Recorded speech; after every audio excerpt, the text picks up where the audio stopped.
جی بسم اللہ الرحمن الرحیم، میں ہوں شہزاد حکیم شوجاباد سے۔ آج کی جو میری بات ہے وہ رزق کی تقسیم کے حوالے سے ہے اور توکل اللہ کے حوالے سے ہے۔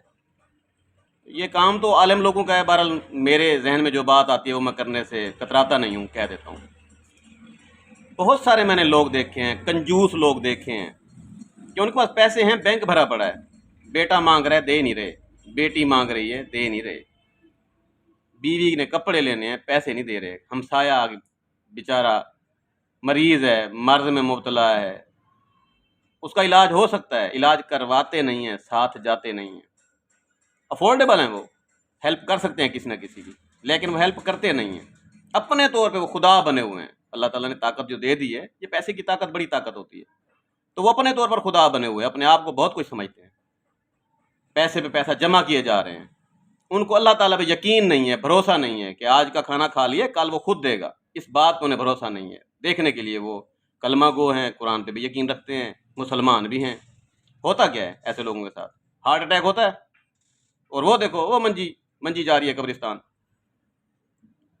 ایکسیڈنٹ ہوتا ہے، مرے پڑے ہیں، پیچھے جو ہے وہ بیٹا کھا رہا ہے، وہی بیٹی ہے، وہ وراثت کے حقدار بنے ہوئے ہیں۔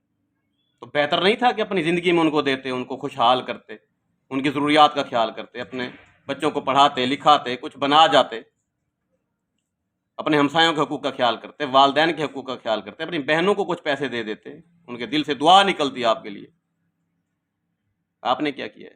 ساری زندگی پیسے جوڑے ہیں، تجوری بھری ہے، بینک بھر دی ہے، جدادیں بنا لی ہیں، ہوا ہے اٹیک اور انا للہ و انا الیہ راجعون۔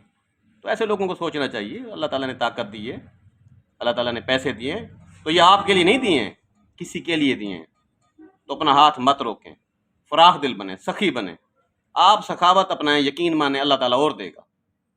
آپ مزید بانٹیں، بانٹنے والے بنیں، اللہ تعالیٰ دے گا، اس کا کام ہے۔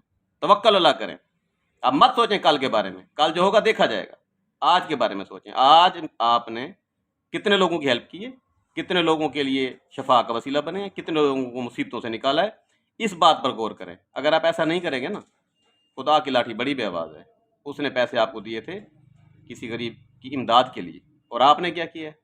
کنجوس بن گئے۔ ہوتا کیا ہے؟ جانا تو قبر میں ہے نا، تو یہ ساری جائیدادیں ساتھ لے کر جائیں گے۔